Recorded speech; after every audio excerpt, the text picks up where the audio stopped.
बिस्मिल्लाहिर्रहमानिर्रहीम। जिस तरह हमने लेक्चर नंबर 8 पार्ट 1 में वो मेमोरी हमने डिस्कस की कि प्राइमरी मेमोरी क्या होता है, सेकेंडरी मेमोरी क्या होता है। ठीक है, अभी आज का जो टॉपिक है पार्ट 2 लेक्चर नंबर 8 पार्ट 2 में टॉपिक है units of memory in computing या कंप्यूटिंग सिस्टम।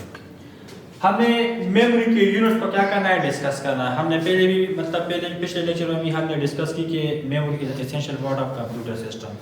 मेमोरी हमारे पास क्या होता है, एक बुनियादी एलिमेंट होता है कंप्यूटिंग सिस्टम के लिए। विदाउट मेमोरी आप कंप्यूटर में कुछ प्रोसेस कर सकते, आप कुछ स्टोर कर सकते, अंदर कुछ आप सेंड कर सकते हैं। ठीक है, तो ये हमारे पास एक एसेंशियल पार्ट है कंप्यूटिंग सिस्टम में। सबसे पहले यहाँ पे हमारे पास है बिट। तो ये मेमोरी का पहला हमारे पास क्या होता है, यूनिट होता है। और जिस तरह हम फिजिक्स में या हम केमिस्ट्री में या कोई और इस तरह सब्जेक्ट है जिसमें हम क्या यूज करते हैं, यूनिट्स यूज करते हैं, उसको हम प्रीफिक्स कहते हैं। क्या कहते हैं, प्रीफिक्स कहते हैं। जिस तरह यहाँ पे हमारे पास है 10 पावर 3, तो ये हमारे पास क्या होता है, ये एक प्रीफिक्स होता है। लेकिन अगर हम इसको देखें तो ये हमारे पास किसके बराबर है, थाउजेंड्स के बराबर है। तो थाउजेंड्स के बराबर हो सके हमने क्या कर दिया, इसको हमने एक यूनिट दे दिया 10 पावर 3। ठीक है, या इस तरह हम कहते हैं कि यार माइक्रो, तो माइक्रो का जो यूनिट हमारे पास है 10 पावर -6। तो -6 से क्या होता है कि 0 0 0 0 1। तो इसने नंबर आपने क्या करना है, लिखना है। तो आपने इसने लिखने के लिए आपके बजाय में क्या करना है 10 पावर -6, तो आपने एक इजी वे आपने क्या करना इंट्रोड्यूस कर दिया। ठीक है, तो इसी के लिए हमने क्या करना है, मेमोरी के भी हमने कुछ यूनिट्स के हवा हमने क्या करना है, डिस्कस करना है कि यूनिट से क्या हो हमने डिफाइन करना है। तो सबसे पहले इसमें आता है बिट। तो बिट और बाइनरी डिजिट, इसको हम बिट भी कहते हैं और बाइनरी डिजिट भी हम कहते हैं। बाइनरी मींस 2, तो ये हमारे पास बेसिकली 2 डिजिट है। एक को हम कहते हैं 0 और दूसरे को हम कहते हैं 1। तो इन दो कॉम्बिनेशन के, इन दो नंबर के कॉम्बिनेशन फिर हमारे पास क्या बन जाते हैं, डिजिट्स बन जाते हैं। ठीक है, the basic information in computing system, हमारे पास बिट होता है या जो बाइनरी डिजिट होता है। कंप्यूटिंग सिस्टम हमारे पास जितनी भी प्रोसेसिंग हो हमारे पास सारा कुछ 0 1 में करता है। आपने डेटा सेंड किया तो फिर भी वो हमारे पास 0 है। अगर आपने डेटा रिट्रीव किया तो फिर भी हमारे पास वो 0 है। तो इसको हम फिर क्या कहते हैं, बिट कहते हैं या बाइनरी डिजिट कहते हैं। A bit is the smallest amount of memory, ये हमारे पास मेमोरी का सबसे स्मॉलेस्ट यूनिट है। इसको हम 0 या 1, तो ये हमारे पास सिंगल नंबर है, तो इसको हम फिर क्या कहते हैं, बिट कहते हैं या स्मॉलेस्ट यूनिट कहते हैं।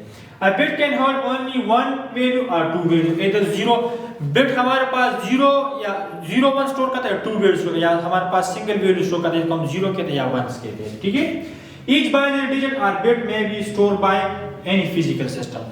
आपने जब भी डेटा को आपने स्टोर करना है तो फिर इसके लिए आपने फिजिकल मीडियम आपने क्या करना है, इंट्रोड्यूस करना है। फिजिकल सिस्टम से वहां के जहां पर हमारे पास ये डेटा स्टोर हो जाता है। ठीक है, तो इसके लिए हमारे पास हार्डवेयर जरूरी है। और हार्डवेयर को हम फिर क्या कहते हैं, हार्ड डिस्क कहते हैं, रैम कहते हैं, यूएसबी कहते हैं, मेमोरी कार्ड वगैरह। तो इसको हम फिर क्या कहते हैं, फिजिकल सिस्टम कहते हैं। अच्छा, फिर हमने हमारे पास ये बिट हो गया कि अगर फर्ज कर ले कंप्यूटिंग सिस्टम के लिए आपने क्या करना है, 0 1 को आपने सारा कुछ लिखना है। तो फर्ज कर ले यहाँ पर हमारे पास ये स्मॉलेस्ट है, फर्ज कर हमारे पास एक वर्ड है। लेकिन कंप्यूटिंग सिस्टम में हमारे पास इसके लिए भी 4 डिजिट से 0 1 है, इसके लिए भी, इसके लिए भी, इसके लिए भी। तो ये हमारे पास तो कितने कैरेक्टर्स है, 1 2 3 4 5 6 7 8, और हर कैरेक्टर के लिए कितने बिट्स रिक्वायर्ड है, 4 बिट्स रिक्वायर्ड है। तो फिर आपने क्या करना है, 8 × 4, तो 8 4 32, तो आपने 3201 लिखना है। तो ये हमारे पास बहुत लंबा चौड़ा प्रोसेस है। तो इसी को आसान बनाने के लिए हमने क्या करना है, हमने यूनिट्स इंट्रोड्यूस करना है। और वही यूनिट्स को हम क्या कहते हैं, बाइट कहते हैं। लेकिन बाइट से पहले हमारे पास एक और यूनिट है, इसको हम कहते हैं निबल। निबल से मुराद है कि कॉम्बिनेशन ऑफ बिट्स, इसको हम फिर क्या करना है, हमने निबल में कन्वर्ट करना है। लेकिन 4 बिट्स हमारे पास कितने निबल्स के बराबर है, 1 निबल के बराबर है। और इस निबल को हम फिर क्या कहते हैं, टेट्राहेड्रल भी कहते हैं। क्या कहते हैं, टेट्राहेड्रल या 1 निबल। तो 1 निबल से मुराद ये है कि इसमें हमारे पास 4 बिट्स है। कितने बिट्स है, 4 बिट्स है। अब हम आते हैं बाइट्स की तरफ कि हमने ये बिट्स का जो हमारे पास होते हैं वो हमने क्या करना है, हमने इसको स्मॉल करना है। इसके लिए हमने यूनिट्स डिराइव करना है। जिस तरह मैंने बात की कि अगर हमारे पास नंबर है तो इसके लिए हमने डायरेक्ट 10 पावर -6 से मुराद है कि ये हमारे पास माइक्रो है। तो माइक्रो से मुराद कि इसके साथ इतनी जीरो, और -6 से मुराद कि इसके राइट साइड हमारे पास कितनी जीरो है, 6 मतलब आपने क्या करना है, प्लेसिंग वैल्यू आपने इंसर्ट करना है, ठीक है। तो निबल से मुराद है कि 4 bits is equal to 1 nibble. अब हम बाइट डिस्कस करें, बाइट से क्या मतलब है। In most computer system a byte is a unit of data is design by 8 bits. आपके पास जब 8 बिट्स बन जाए तो इसको हम क्या कहते हैं कि हमारे पास 1 बाइट बन गया। 8 bits is equal to 1 byte. A byte is a unit most computer use to represent a character such as a 6 hash direct sign। इसके लिए हमें क्या करना है, बाइट यूज करना है। हम डालेंगे कि ये इतने बाइट्स के बराबर है, ठीक है। तो computer storage is measured in bytes multiples. हमने जब भी आपने कोई फाइल ट्रांसफर करना है या आपने फाइल डाउनलोड करना है या मतलब जितनी भी मूव करना है, तो इससे हमारे पास जब भी जो प्रोसेसिंग है उसमें हमारे पास सारा कुछ बाइट्स में हो रहा है, ठीक है। किस चीज में हो रहा है, बाइट। और bytes is the combination of bits, लेकिन एक बाइट हमारे पास 8 बिट्स के बराबर है, ठीक है। फिर हमारे पास ये बाइट्स भी हमारे पास एक लंबा चौड़ा है। हमने इसको और भी हमने क्या करना है, इसको मिनिमाइज करना है। इसके लिए हमने केबी यूज करना है और केबी से मुराद है किलोबाइट। किलोबाइट से किलो मींस 1000।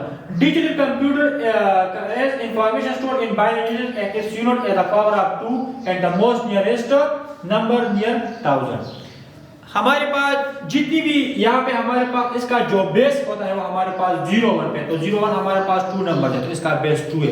तो आपने जब भी इसका यूनिट आपने फाइंड करना है, न्यू यूनिट आपने डिराइव करना है, तो इसके आपने 2 के ऊपर आपने पावर लेना है, ठीक है। इसको आप क्या कहते हैं, यूनिट्स कहते हैं।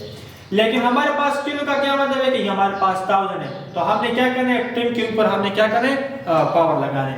लेकिन 1000 में हमारे पास क्या होते हैं, 1 2 3 4, हमारे पास में टोटल कितने नंबर है, 4 नंबर है।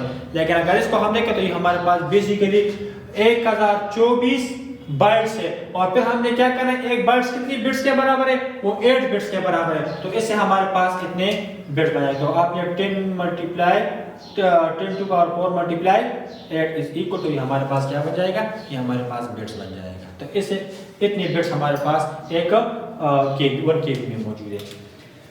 फिर इसके बाद है एमबी। MB means megabyte. ये हमारे पास इससे और भी मतलब ग्रेटर वैल्यू के लिए हमने क्या करना है, एमबी यूज करना है। अगर आपके पास केबी तो आपने एमबी में कन्वर्ट किया तो फिर कहते हैं मेगा मींस 1 मिलियन। कि अगर आपके पास 1 मिलियन इंस्ट्रक्शंस या इस तरह हमारे पास क्या आते हैं केबी आते, तो फिर आपने क्या करना है, इसको हम 1 एमबी कहते हैं। लेकिन 1 MB it's power value is equal 10 power 20। इसका हमारे पास मेगा का हमारे पास है 10 पावर 20, इससे हमारे पास इतने वैल्यूज आ जाते हैं। तो ये हमारा इसका 1 MB इज इक्वल टू 1024।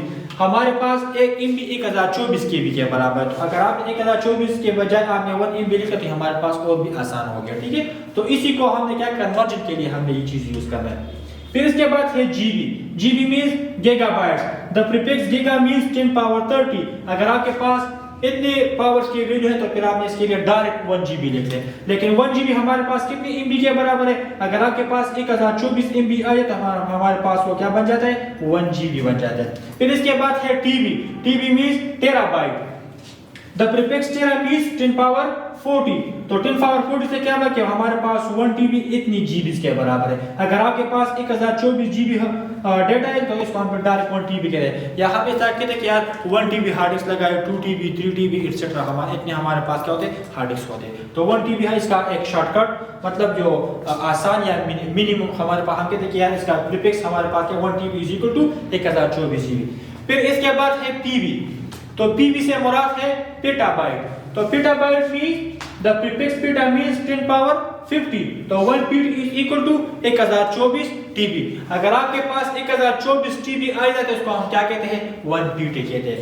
फिर इसके बाद है EB. EB means exabyte. Exabyte means the prefix exa means 10 power 60 और 1 ईबी हमारे पास कितने पीबी के बराबर है, 1024 पीबी के बराबर है। अच्छा, अगर आपने इस ईबी से आपने क्या करना है, बिट्स को फाइंड करना है, तो सबसे पहले आपने क्या करना है, इस 1024 को आपने इसके साथ मल्टीप्लाई करना है। जब इसके साथ मल्टीप्लाई कर तो फिर आपने दोबारा इससे मल्टीप्लाई करना है, और इससे मल्टीप्लाई हो तो फिर आपने दोबारा इससे मल्टीप्लाई करना है, और जब इससे मल्टीप्लाई हो तो फिर आपने दोबारा इससे मल्टीप्लाई करना है, और इससे जो चीज आ जाए तो फिर आपने क्या करना है, बाइट्स के साथ मल्टीप्लाई बाइट्स के साथ मल्टीप्लाई करना है, और जो बाइट से आता है फिर आपने लास्ट में किस चीज से के साथ मल्टीप्लाई करना है, आपने बिट्स के साथ मल्टीप्लाई करना है। और एक हमारे पास 1 बाइट कितनी बिट्स के बराबर है, 8 बिट्स के बराबर है। तो लास्ट में हमारे पास जो चीज आता है दोबारा आपने 8 के साथ मल्टीप्लाई करना है, तो इससे फिर हमारे पास बिट्स बन जाता है। लेकिन वो इतनी बिट्स है कि वो आप काउंट नहीं कर सकते, क्योंकि आपने 0 1 को आपने क्या करना है, कैलकुलेट करना है, और वही कैलकुलेशन के लिए फिर हमारे पास टाइम रिक्वायर्ड है, वही हमारे पास टाइम कंज्यूमिंग है, और वो फिर हम स्टोर नहीं कर सकते, इसको हम मेमोराइज नहीं कर सकते। तो वही मेमोराइजेशन के लिए हमने क्या करना है,